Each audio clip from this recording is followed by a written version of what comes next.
Do you want to rise in prosperity? Well, we're continuing our series on this topic, and on May 14th, right here at the Unity Center at 11 a.m., we're going to talk about the imaging law of prosperity.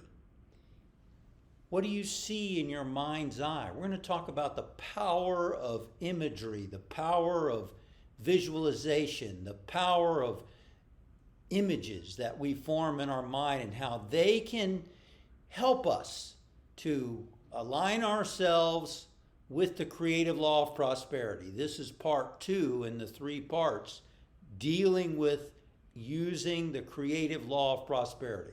So I look forward to seeing you on May 14th. It's also Mother's Day. We got a special gift for all those of you with mothers. We'll see you then.